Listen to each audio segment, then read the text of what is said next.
This he's from my country, yeah? And it's Ethiopia.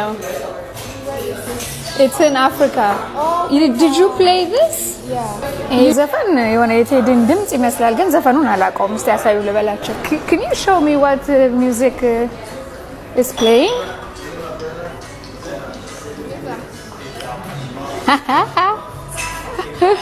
This he's from my country, yeah?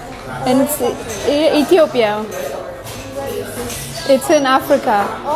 Did you play this? You Mr. Teddy Afro ምን ይመስልሃል? ኢንዶኔዥያ ላይ ሰላም ጤና ይስጥልን። የተከበራችሁ የኢትዮ መዝናኛ አድማጭና ተመልካቾቻችን በያላችሁበት የዓለም ክፍል አክብሮታዊ ሰላምታችን ከያላችሁበት ይድረስ። ከኢትዮ መዝናኛ በአዲስና ወቅታዊ ጉዳይ ወደ እናንተ መተናል። የቴዎድሮስ ካሳሁን ቴዲ አፍሮ ስድስተኛው ኢትዮሪክ የተሰኘው አልበም አየር ላይ ከዋለ 3 ሳምንታትን አስቆጥሯል። ነገር ግን አሁንም እጅግ አስደናቂና አዳዲስ የሆኑ መረጃዎች ኢትዮሪካን በተመለከተ እየወጡ ይገኛል። በተለይም ደግሞ ከአርቲስቶች ዘንድ በቴዲ አፍሮ ላይ ጫናን የሚፈጥሩ አርቲስቶችን በተመለከተ ያልተጠበቀ ስም እየተሰማ ይገኛል። ኢትዮሪካ አልበም ከዓለም ጫፍ እስከ ጫፍ የመደመጥና የሙዚቃ የበላይነትን ባሳየባቸው ባለፉት ሳምንታቶች ላይ በመዝናኛው ዓለም በኢትዮጵያ ካሉ የመዝናኛ ፕሮግራሞች እንደ ቁንጮ የሚቆጠረው ሰይፉ ፋንታሁን ኢትዮሪካን በተመለከተ ዝምታን መፍጠሩ በርካታ የጥበብ ወዳጆች ጥያቄ እያነሱበት እንደሚገኝ ተነግሯል። በኢትዮጵያ እስከዛሬ ከወጡ አልበሞች ሁሉ ከፍተኛ ተወዳጅነትን ያገኘውና እጅግ አነጋጋሪ የነበረው ኢትዮሪካ አልበምን ሰይፉ ፋንታሁን በሰይፉ ኢቢኤስ ከዚህ ውጭ ደግሞ በታዲያስ አዲስ የሬዲዮ ዝግጅት ላይ ስለ አልበሙ ምንም ለማለት ያልፈለገበትን ድብቅ ሚስጥር በተመለከተ የምናስደምጣችሁ መረጃ አለ። ከዚህ ባሻገር ከሰሞኑ በማህበራዊ ሚዲያ እጅግ አነጋጋሪ የሆነው የቴዲ አፍሮ አነጋጋሪ ቪዲዮ ወጥቷል። ያዞምባ የተሰኘው ሙዚቃ በኢንዶኔዥያ ከፍተኛ ተደማጭነትን ማግኘቱን የሚያሳይ ተንቀሳቃሽ ቪዲዮ ተለቆ ነበረ። በአካባቢው የሚኖሩ ኢትዮጵያውያኖች ከዚህ ቀደም ወደሚገለገሉበት ካፌ ባመሩበት ወቅት ላይ ከአማርኛ ከኢትዮጵያም እጅግ ርቀው የሚገኙ ኢንዶኔዥያውያን ከሰሞኑ በቴዎድሮስ ካሳሁን አዲስ አልበም ፍቅር እያበዱ እንደሚገኝ ተነግሯል። በፕሌይሊስቶቻቸው መካከልም የቴዲ አፍሮን ኢትዮሪካ የተሰኘውን አልበም ማስገባታቸውና ያዞምባ የተሰኘውን ሙዚቃ ደጋግመው እያደመጡት እንደሚገኝ የተነገረ ሲሆን በስፍራው ላሉ ኢትዮጵያውያንም ትልቅ ኩራትን ያጫረ ስለመሆኑ ተነግሯል። ይህንን አነጋጋሪ ጉዳይ ይዘናል። የቴዎድሮስ ካሳሁን ቴዲ አፍሮ አልበም 3 ሳምንታትን በከፍታ የዘለቀ ሲሆን አነጋጋሪ የሆኑ ጉዳዮችም ተመዝግቦበታል። በተለይም ዳስጣል የተሰኘው ሙዚቃ ላለፉት 3 ሳምንታት በከፍታ ሲደመጥ የቆየ ሲሆን አሁን ላይም ከ20 ሚሊዮን በላይ ተመልካችን ማፍራት መቻሉ ተነግሯል። ከዚህ ውጭ ያሉ 17 ትራኮችም በተመሳሳይ ከፍተኛ የሆነ ተመልካችን በማግኘት የምንጊዜውም የአፍሪካ ምርጥ አልበም መሰኘታቸው ተገልጿል። ቴዎድሮስ ካሳሁን በ3 ሳምንት ብቻ ኢትዮሪካ በተሰኘው አልበሙ ከ150 ሚሊዮን በላይ የሆኑ ተመልካቾችን ማፍራት እየቻለ ሲሆን የዩቲዩብ ገጹም ከ2 ሚሊዮን በላይ ሰብስክራይበር ማፍራት መቻሉ ተነግሯል። ይህ በአፍሪካ የማይቻል ትልቅ ታሪክ ስለመሆኑ እየተነገረ ይገኛል። ይህንንም ጉዳይ ይዘናል። ከዚህ ባሻገር ኢትዮሪካ የተሰኘው አልበም በተለይም ዳስጣል የተሰኘው ትራክ በመንግስት ላይ እያሳደረ የሚገኘው ጫና በርትቶ በቀጠለበት ቴዎድሮስ ካሳሁን ከአሜሪካ እጅግ ትልቅ የተባለ ድጋፍ ማግኘቱ እየተነገረ ይገኛል። እነዚህንና ሌሎች መረጃዎችን ልናስደምጣችሁ ወደ እናንተ መተናል። ሰብስክራይብ በማድረግና ቪዲዮውን ላይክ ሐሳባችሁን ደግሞ ኮሜንት መስጫው ላይ በማስፈር እንድትጀምሩ በትህትና እንጠይቃለን። ቀጥታ ወደ መረጃዎቻችን የምንሻገር ይሆናል።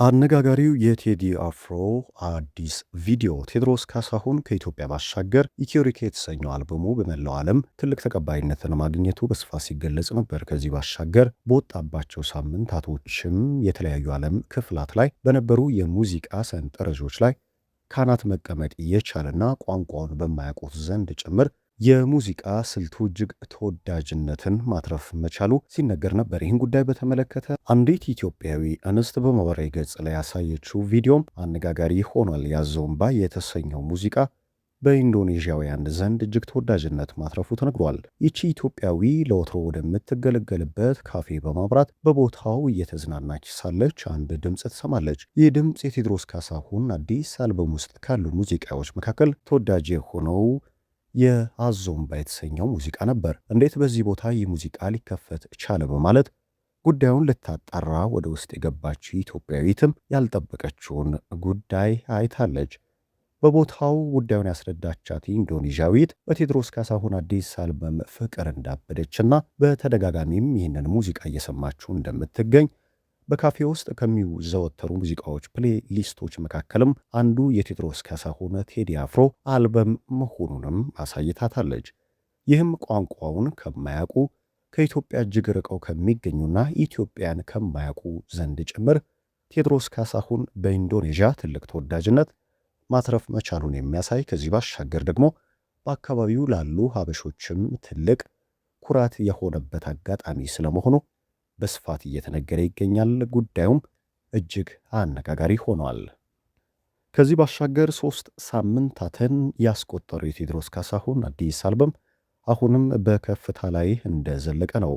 ዳስጣል የተሰኘው ሙዚቃ ላለፉት 3 ሳምንታት በከፍተኛ ሁኔታ ሲደመጥ የቆየ ሲሆን በ3 ሳምንት ውስጥም ከ20 ሚሊዮን በላይ የሆነ ተመልካችን ማግኘት ችሏል። ሌሎች 17 ትራኮችም በርካታ ተመልካችን ማግኘት የቻለባቸውና እጅግ ተወዳጅ በመሆንም በአፍሪካ ከወጡ አልበሞች ሁሉ የምንጊዜው ምርጥ አልበም የተሰኙበት ነው። ቴዎድሮስ ካሳሁን በ15 ቀን ውስጥ በኢትዮሪካ አልበም ብቻ ከ150 ሚሊዮን በላይ የሆኑ ተመልካቾችን በዩቲዩብ ገጹ ላይ ማፍራት የቻለ ሲሆን ከ2 ሚሊዮን በላይ ሰብስክራይበሮችም ዩቲዩብ ገጹን ሰብስክራይብ እንዳደረጉት ተነግሯል። ይህም በአፍሪካ የዩቲዩብ ታሪክም ደማቅ የሆነ አሻራውን ቴዎድሮስ ካሳሁን ያኖረበት ስለመሆኑ ይነገራል። ከዚህ ባሻገር ዳስጣል የተሰኘው በዩቲዩብ ገጹ ከ20 ሚሊዮን በላይ ተመልካቾችን ማግኘት የቻለው ሙዚቃ አሁንም በመንግስት ላይ ትልቅ ጫናን እየፈጠረ እንደሚገኝ የተረጋገጠ ሲሆን ከዚህ ባሻገር በአሜሪካ ያሉ ኢትዮጵያውያንም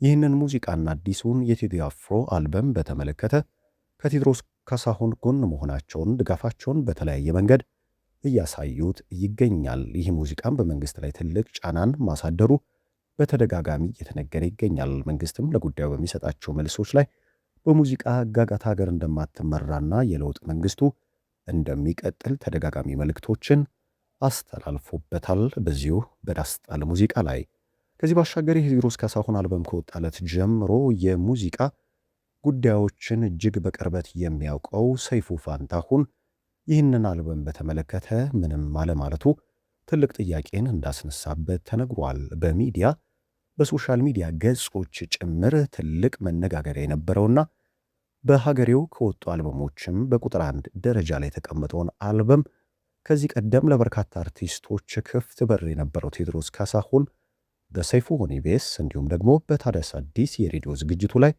ስለ አልበሙ ዝምታን የመረጠበትን መንገድ በተመለከተ በርካታ ጥያቄዎች እየተነሱ ይገኛል። ቴዎድሮስ ካሳሁን እንዲሁም ደግሞ ሰይፉ ፋንታሁን መልካም የሚባል ወዳጅነት እንደሌላቸውና ከሰይፉ ፋንታሁን እንግዶች መካከልም ቴዎድሮስ ካሳሁን እስካሁን ያለመገኘቱ ሚስጥርም ይህ ሊሆን እንደሚችል ከዚህ ቀደም ይነሳ ነበረ። ነገር ግን በዚህኛው አልበሙ ዝምታን መምረጡ ሁለቱ ተወዳጅ ሰዎች በውስጣቸው ምን ይኖር የለያያቸውስ ጉዳይ ምንድን ነው? ሰይፉ ፋንታሁንስ በኢትዮሪካ አልበም ዙሪያ ዝምታን ለምን መረጠ የሚል ጥያቄ በስፋት እንዲነሳ ያደረገው ሆኗል። እኛውም መረጃውን በዚህ መልኩ ለእናንተ አደረስን። አሁንም ለሚዲያችን አዲስ ከሆናችሁ ሰብስክራይብ ማድረጋችሁን እንዳዘነጉ ከልብ እናመሰግናለን።